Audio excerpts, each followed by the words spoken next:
오늘 우리가 읽은 이 본문은요, 부활하신 예수님께서 갈릴리 바다에서 제자들에게 나타나신 장면을 우리에게 보여주고 있습니다. 특별히 이 갈릴리 바다는 예수님과 제자들에게 굉장히 많은 추억을 가져다 준 곳이죠. 예수님과 함께 풍랑을 만나기도 했고요. 그리고 혈루병 여인과 야이로의 딸을 고치시기도 했고요. 그리고 오병이어의 기적을 베푸셨고, 그리고 무리를 걸으시는 기적도 바로 이 갈릴리 바다에서 보여주셨습니다. 이렇게 놀라운 기적을 체험한 곳에서 오늘 본문의 제자들은 무엇을 하고 있었을까요?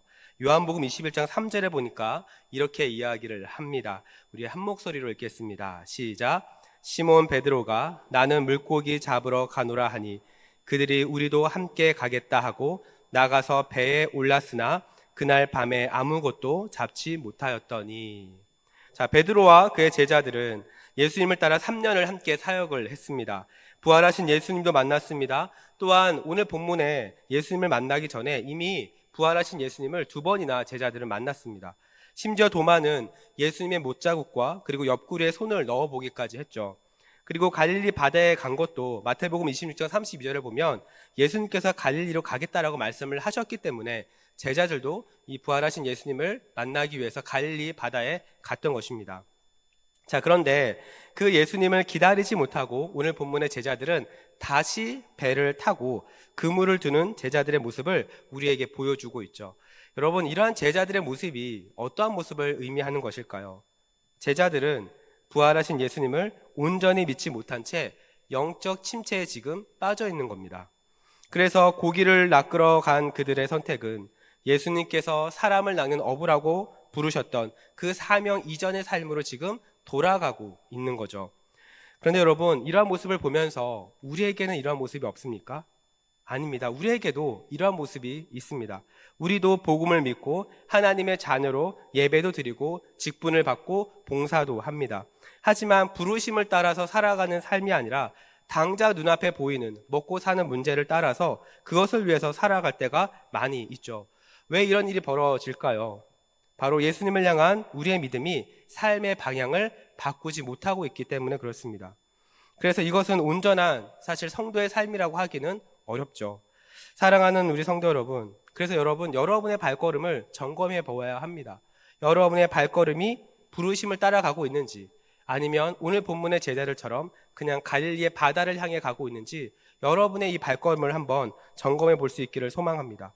그래서 저는 오늘 이 설교를 통해서 이 대전중앙교회 성도들 모두가 제자들처럼 갈릴리 바다를 향한 발걸음이 아니라 부르심을 따라 살아가는 발걸음이 되기를 주님의 이름으로 축복합니다. 자, 미국의 37대 대통령이었던 리처드 닉슨의 보좌관 중에 한 명인 찰스 콜슨이라고 하는 사람이 있습니다. 이 보좌관은 1974년도에 이 워터게이트라고 하는 사건이 연루되면서 범죄자의 신분으로 감옥에 갇히게 되죠. 세상에 보기에 그는 모든 것을 다 잃어버렸습니다. 정치, 권력, 명예, 모든 것이 다 무너졌습니다.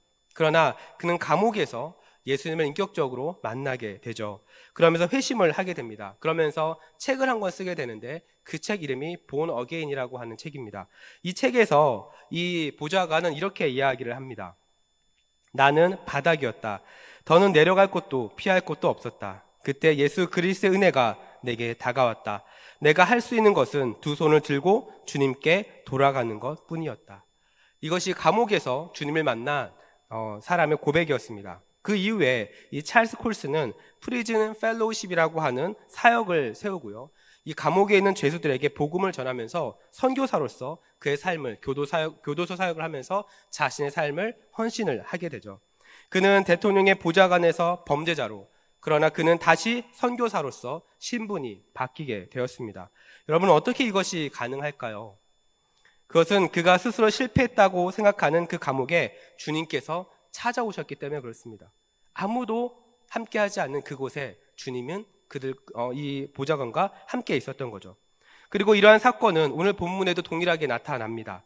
사람을 낚는 어부라고 부르심을 받았지만 그들은 이러한 부르심을 따라 살아가는 것이 아니라 믿음 없는 사람처럼 물고기를 낚으러 간 제자들에게 우리 주님이 찾아가신 거죠. 그리고 다음과 같이 질문을 하셨습니다. 오늘 본문 5절, 요한복음 21장 5절 우리 한 목소리로 읽습니다. 시작. 예수께서 이르시되 얘들아 너희에게 고기가 있느냐? 대답하되 없나이다. 예수님께서 제자들에게 하신 이 질문, 얘들아 너희에게 고기가 있느냐라고 하는 이 질문은요, 그냥 단순히 궁금해서 하신 질문이 아닙니다. 이 질문은 사명을 떠나 살아가고 있는 이 제자들의 이 공허한 모습을 보여주고 있는 거죠. 그리고 제자들은 이 예수님의 질문 앞에 어떻게 대답합니까? 없나이다 라고 대답을 합니다. 여러분, 이 부분을요, 세번역 성경은 하나도 못 잡았습니다 라고 번역을 하고 있어요. 무슨 말입니까? 사명을 벗어난 삶은 무엇을 잡으려고 해도 결국에는 아무것도 잡지 못하는 인생으로 끝나게 된다라는 거죠. 그리고 이러한 제자들의 모습에서 우리는 어떤 영적 교훈을 발견할 수 있을까요? 아무리 교회를 오래 다니고 직분을 받고 봉사를 해도 그 삶이 하나님의 부르심과 상관이 없다면, 하나님께서 여러분에게 맡겨주신 사명과 상관이 없다면 그 삶의 끝은 무엇입니까? 아무것도 잡지 못하는 인생이 된다라는 겁니다. 그래서 여러분, 이 맥락에서 우리가 은혜를 다시 회복하기 위해서 필요한 것은 오늘 본문의 제자들처럼 없나이다 라고 하는 이 고백을 하나님 앞에 드릴 수 있어야 합니다. 우리가 아무리 신앙생활의 외형은 잘 갖추어도 삶이 하나님의 부르심과 그 사명과 무관하다면 우리는 결국 빈 그물만을 가지고 계속해서 살아가고 있다라는 거죠. 그래서 은혜는요, 우리가 어떤 하나님 앞에 칭찬받는 것이 아닙니다. 오히려 하나님 앞에서 나는 아무것도 아닙니다, 나에게는 아무것도 없습니다라고 하는 이 고백하는 그 자리, 거기에서 은혜가 다시 시작을 하는 겁니다. 자, 이 맥락에서 예수님께서 너희에게 고기가 있느냐라고 하는 질문은 진짜 궁금해서 하는 질문이 아니라는 거죠. 예수님은 오히려 이미 모든 상황을 다 알고 계셨습니다. 자, 그럼에도 이 질문을 하신 이유가 무엇일까요? 그것은 무엇이냐면 제자들 스스로가 자신의 실패와 이 공허함을 인정하는 것을 보기를 원하셨기 때문에 그렇습니다. 이것은요, 하나님이 아담을 부르시는 장면에서도 잘 보여줍니다.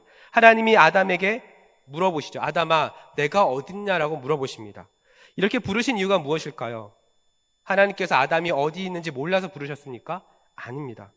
아담 스스로가 자신의 죄를 인정하고 나오기를 원하셨던 거죠. 사랑하는 우리 성도 여러분, 우리도 마찬가지입니다. 우리가 하나님 앞에 솔직하게 우리의 연약함과 부족함을 인정하고 하나님 앞에 나아갈 때에 그 자리에 은혜가 다시 시작을 하는 겁니다. 저는 우리 하나님의 은혜가 여러분의 연약함과 여러분의 부족함을 인정하고 하나님 앞에 나아가는 모든 자리마다 하나님의 은혜가 풍성하게 임하기를 주님의 이름으로 축복합니다. 자, 그렇다면 이 맥락에서 우리는요, 한 가지 중요한 질문 앞에 서야 합니다. 바로 빈손으로 주님 앞에 선 제자들, 그 제자들을 주님께서는 어떻게 다시 은혜를 부으시고 다시 회복의 자리로 이끌어 가셨는가라는 것이죠. 저는 이 시간 이 회복의 비결을 세 가지로 함께 좀 나눠보면서 우리 함께 기도하는 시간을 갖고자 합니다. 자, 첫 번째로 주님은 제자들에게 다시 은혜를 부어주시기 위해서 말씀으로 초청하십니다. 오늘 본문의 예수님은요, 사명이 아닌 물고기를 잡으러 나간 제자들을 향해서 책망하지 않으셨습니다. 세상은요, 자신의 말을 듣지 않다가 실패하면 비난합니다. 내 그럴 줄 알았다, 내 말을 잘 들었어야지, 이러한 말로 상대방을 비난하거나 그리고 조롱하기도 합니다. 그러나 주님은 제자들을 비난하거나 조롱하지 않았습니다. 그리고 어떻게 하셨습니까? 다시 제자들에게 말씀하셨습니다. 오늘 우리가 함께 읽은 본문 6절입니다. 이렇게 이야기하죠. 이르시되 그물을 배 오른편에 던지라, 그리하면 잡으리라 하시니. 실패한 제자들에게, 아무것도 소망이 없는 그 제자들에게 주님은 다시 말씀하셨습니다. 여러분, 제자들은요, 밤새도록 그물을 내렸습니다. 그리고 이 상황에서 주님이 뭐라고 말씀하셨다고요? 배 오른편에 던지라. 여러분, 밤새도록 그물을 내렸으면 배 오른편에 던졌을까요? 안 던졌을까요? 던졌습니다. 저라도 던졌을 겁니다. 제자들은 오른편이 아니라 앞, 뒤, 좌우 모든 방향에 다 던졌을 겁니다. 그런데 어떻습니까?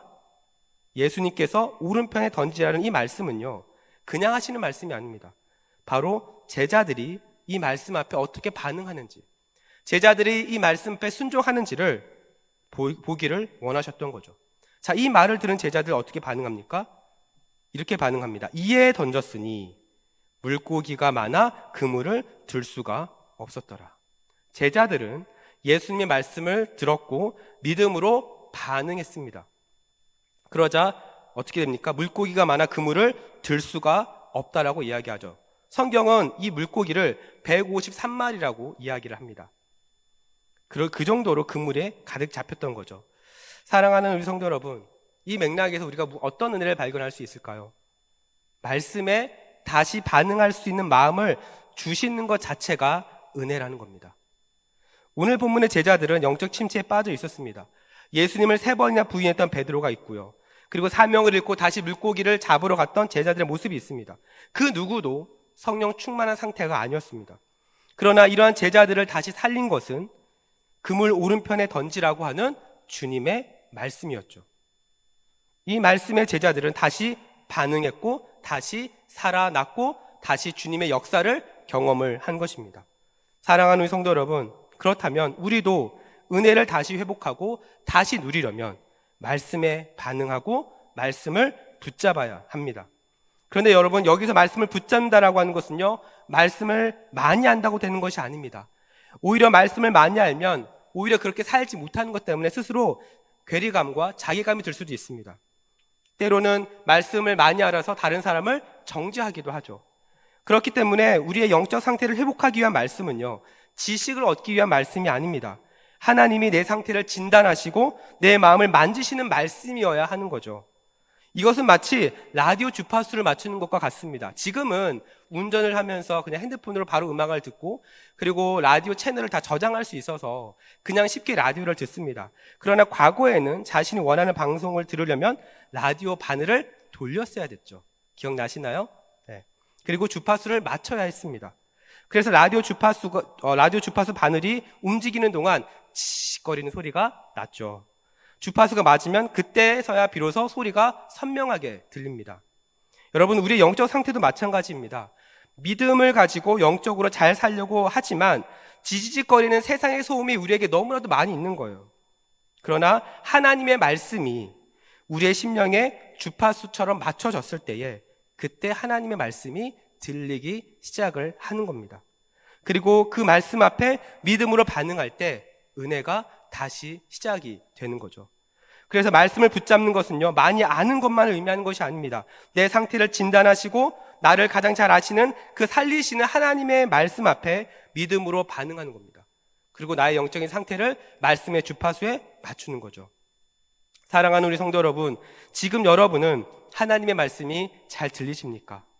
오늘 본문의 제자들은 아무것도 잡지 못한 채 공허함으로 밤을 새고 있었습니다. 그들의 신앙은 식었고 사명은 잊어버렸으며 삶은 다시 예전으로 돌아가고 있었습니다. 그러나 이들에게 주님의 말씀이 다시 들렸을 때 그들은 다시 회복되기 시작했습니다. 말씀에 반응할 수 있는 마음이 회복되었다는 것, 그 자체가 바로 은혜의 시작인 거죠. 저는 이 자리에 있는 여러분 모두도 이 말씀의 주파수가 여러분 심령에 잘 맞추어져서 말씀 앞에 반응하며 회복되는 은혜가 있기를 주님의 이름으로 축복합니다. 자, 두 번째로 주님께서는 제자들에게 은혜를 다시 부어주시기 위해서 제자들을 위한 식탁을 준비하셨습니다. 그리고 여러분, 이 식사는요, 그냥 단순한 식사가 아니었죠. 예수님께서 직접 준비해 주신 식사였습니다. 요한복음 21장 9절에 보면 제자들이 육지에 올라왔을 때 숯불 위에 생선과 떡이 있었다라고 말합니다. 그리고 12절에 조반을 먹으라고 주님이 말씀을 하셨죠. 이것을 보면 오늘 본문의 이 조반이라고 하는 것은 예수님이 직접 준비하신 것임을 알 수 있습니다. 자, 그렇다면 예수님이 준비하신 이 식사는 제자들에게 어떤 의미가 있을까요? 가장 먼저는요, 제자들의 육체적 필요를 채워주시는 겁니다. 여러분, 제자들은요, 밤새도록 고기를 잡으려 했지만 잡지 못했습니다. 이 말은 밤새도록 식사를 제대로 하지 못했다는 얘기죠. 주님은 제자들의 이러한 결핍을 알고 계셨고 그들의 필요를 채워주셨습니다. 다음으로 예수님은 이 조반을 통해서 제자들의 회복을 선언하셨습니다. 먼저 이 당시 유대 사회에서 식사는 단순히 배고픔을 위한 그런 어떤 시간이 아니었죠. 관계 친밀함을 보여주는 겁니다. 여러분, 우리도 마찬가지 아닙니까? 아무리 맛있는 음식이 눈앞에 있어도 불편한 사람과 밥을 먹으면 체합니다. 차라리 혼자 먹는 게 낫죠. 사실 제자들 입장에서 이 식사의 자리는요, 굉장히 불편한 자리일 수 있습니다. 이들은 영적 침체 속에 빠져 있었고 사명은 잃어버렸고 베드로는 예수님을 3번이나 부인했기 때문에 그 식사 자리가 누구보다 불편했을 겁니다. 하지만 예수님은 직접 이 식사를 준비해 주셨고, 그리고 제자들에게 이 식사를 함께 하자고 말씀하셨습니다. 이 식사의 자리로 초대하신 거죠. 이것을 통해서 제자들은 어떻게 합니까? 함께 먹게 됩니다. 이것이 우리에게 보여주는 것이 무엇일까요? 예수님은 이 제자들의 연약함을 용납하셨다는 겁니다. 그리고 그들의 죄를 용서하시고 제자들을 다시 사명의 자리로 부르기를 원하셨다는 거죠. 실제로 이 식사를 마치고 예수님은 베드로에게 이렇게 말씀을 하시죠. 우리가 잘 아는 말씀입니다. 내 양을 먹이라, 내 양을 치라. 이렇게 말씀을 하시면서 베드로의 사명을 다시 회복시켜 주십니다. 사랑하는 우리 성도 여러분, 그렇다면 예수님과 제자들이 함께한 식사가 오늘날 우리에게는 어떠한 영적인 은혜를 가져다 줄까요? 첫 번째로 진정한 회복은요, 내가 아닌 주님으로부터 시작을 한다라는 겁니다. 영적 침체에 빠져 있는 제자들이 회복되기 위해 제자들이 한 것은 무엇입니까? 아무것도 없습니다. 아무것도 한 게 없습니다. 예수님을 부인했던 베드로도 아무 말도 못하고 있었어요. 그런데 주님은 이러한 제자들에게 먼저 찾아오셨고 숯불을 피워놓고 떡과 생선을 준비해 주셨습니다. 이것이 은혜입니다. 이것이 회복의 시작입니다. 그래서 여러분, 회복은요, 내가 무엇인가를 잘해서 얻는 보상 같은 것이 아닙니다.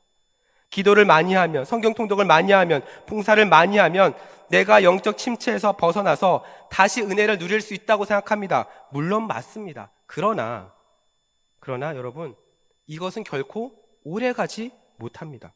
무엇인가를 많이 해서 영적 침체에서 회복된다면 그 회복은 오래가지 못합니다. 왜냐하면 그 회복의 중심에 내가 있기 때문에 그렇습니다.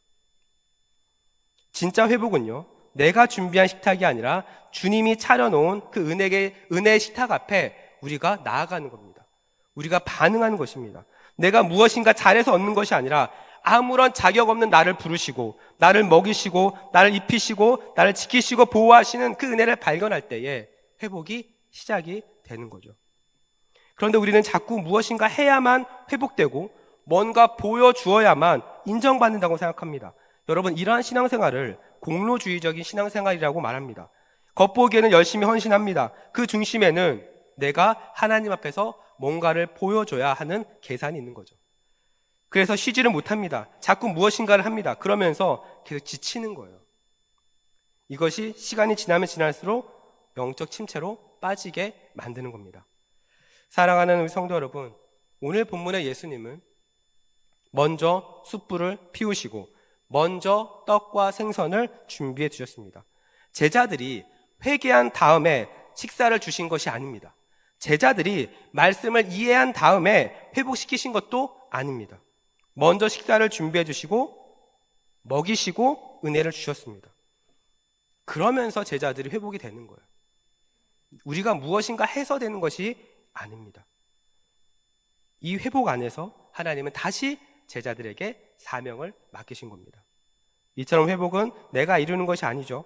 주님이 차려놓으신 은혜의 식탁에서 친밀한 교제가 일어날 때에 우리는 회복이 시작이 되는 겁니다. 그리고 예수님은 오늘날 우리를 위해 은혜의 식탁을 준비해 주셨습니다. 그것이 무엇일까요? 바로 예배입니다. 우리 주님은 제자들과 최후의 만찬을 하실 때에 떡과 잔을 가지시고 이것은 나의 몸이고 이것은 나의 피라고 말씀을 하시면서 자신을 기념하라고 말씀하셨죠. 이 맥락에서 예배는 자신을 내어주신 그 은혜를 받아먹는 시간입니다. 우리가 이 은혜를 의지해서 영과 진리로 주님을 예배할 때 주님은 여러분이 앉은 그 자리에서 여러분을 회복시키시는 겁니다. 그리고 다시 살게 하는 겁니다. 오늘날 우리는 예수님과 직접적으로 눈을 볼 수 있는 관계는 아니죠. 그리고 주님과 함께 식사를 할 수 있는 것도 아닙니다. 그럼에도 불구하고 우리가 주님이 마련해 놓으신 은혜 식탁은 바로 우리는 예배를 통해서 그 은혜를 누릴 수 있는 겁니다. 저는 여러분이 드리는 모든 예배 자리마다 주님이 베풀어 주신 은혜를 통해 사명이 회복되고 그 주님과 날마다 동행하는 은혜가 있기를 주님의 이름을 축복합니다. 자, 마지막 세 번째로 주님은 제자들에게 은혜를 다시 부어주시기 위해서 영적인 눈을 열어주셨습니다. 자, 오늘 보면 7절에 그물이 뜯어질 정도로 고기를 잡았을 때 사도 요한이 뭐라고 말합니까? 주님이시다라고 이야기를 해요. 여러분, 이것은 단순한 인식이 아닙니다. 침체되었던 그들의 믿음이 다시 깨어나는 순간이며 동시에 영적인 눈이 다시 열리는 순간입니다. 마태복음 16장 15절에서 예수님의 제자들에게 질문하시죠. 너희는 나를 누구라 하느냐? 여러분, 이 질문 기억나십니까? 이 질문 앞에 베드로가 어떻게 대답하나요? 주는 그리스도시요 살아계신 하나님의 아들이십니다라고 고백을 하죠. 그리고 이 고백에 대해 예수님이 어떻게 말씀하십니까? 마태복음 16장 17절입니다. 우리 한 목소리로 읽겠습니다. 시작. 예수께서 대답하여 이르시되 바요나 시모나 내가 복이 있도다. 이를 내게 알게 하신 이는 혈육이 아니요 하늘에 계신 내 아버지시니라. 무슨 말입니까? 주님을 알아보는 것 자체가 은혜라는 겁니다. 주님을 고백할 수 있는 것, 주님이 나의 주님이십니다라고 고백할 수 있는 것이 은혜의 시작이라는 겁니다. 여러분, 우리가 예배 자리에 앉아 있다고 해서 자동으로 주님이 느껴지는 것이 아닙니다. 여러분, 이 시간 주님이 느껴지십니까? 아멘 소리가 작습니다. 네. 여러분, 주님이 느껴지십니까? 여러분, 모두가 이 자리에 앉아 있다고 해서 주님을 느끼는 것이 아닙니다. 우리가 주님을 고백할 수 있는 것, 우리가 정말 주님은 살아계십니다.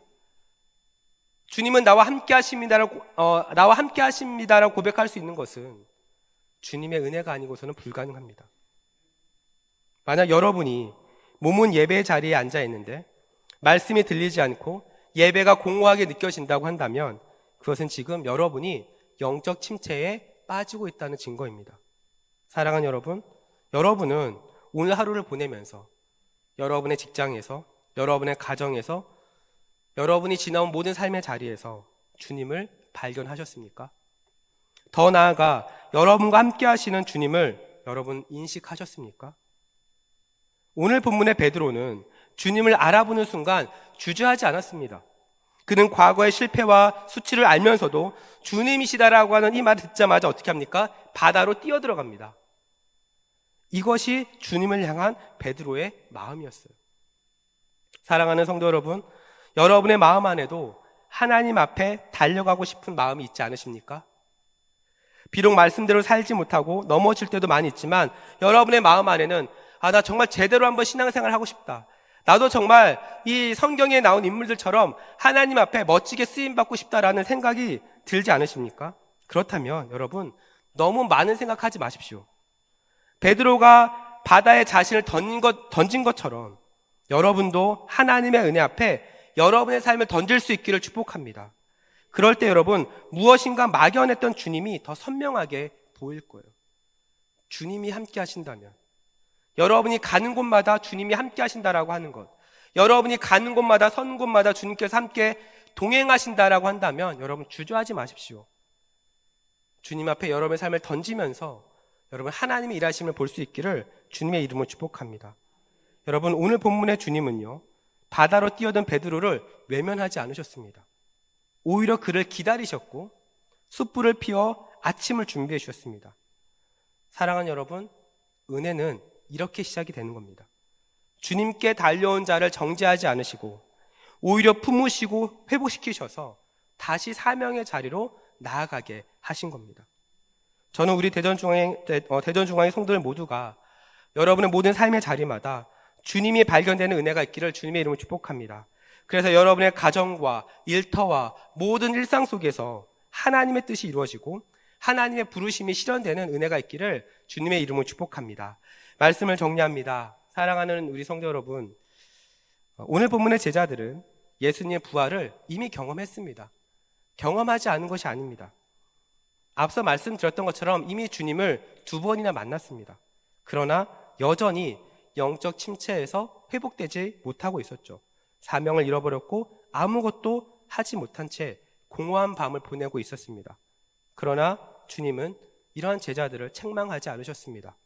오히려 밤새도록 아무것도 잡지 못한 제자들에게 먼저 찾아가셨고 그들에게 다시 말씀의 능력을 보여주셨습니다.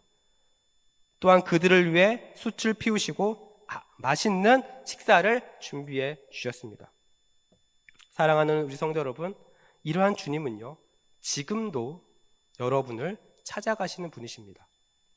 그리고 여러분에게 말씀하시는 분이십니다. 그리고 여러분을 위해 식탁을 차려놓고 기다리시는 분이십니다. 여러분은 이 은혜 앞에 어떻게 반응하고 계십니까? 여러분은 이 은혜 식탁 앞에 날마다 나아가고 계십니까? 여러분, 회복은 내가 만드는 것이 아닙니다. 내가 다시 은혜를 받아야지 해서 받는 것이 아닙니다. 여러분에게 먼저 찾아오신 그 주님을 여러분은 발견하셔야 돼요. 주님이시다. 주님이시다. 주님이 여기 계셨구나.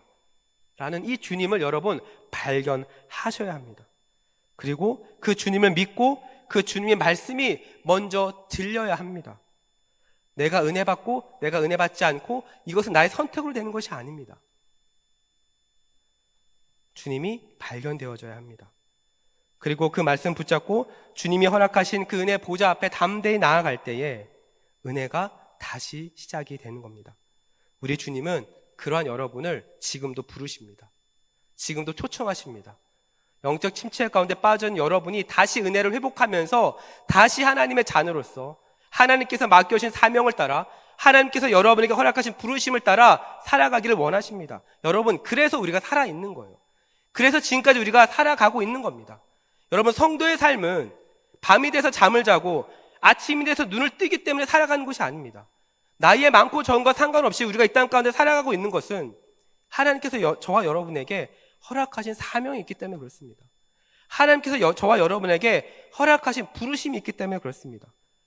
때로는 넘어지고, 때로는 그 부르심을 잊어버리고, 때로는 그 부르심과 상관없는 삶을 살고 있다면 여러분 다시 주님을 발견하십시오.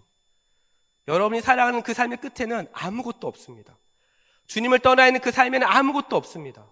여러분, 주님을 붙잡으셔야 합니다. 주님을 붙잡아야 모든 것을 붙잡을 수 있습니다. 주님을 붙잡아야 다시 은혜가 시작될 수 있습니다. 저는 여러분에게 다시 베풀어 주신 이 은혜를 통해서 여러분의 영혼이 살아나고 여러분의 인생이 새롭게 되는 그런 놀라운 역사가 여러분 삶 가운데 풍성하게 나타나기를 주님의 이름으로 축복합니다. 우리 시간 함께 기도하겠습니다.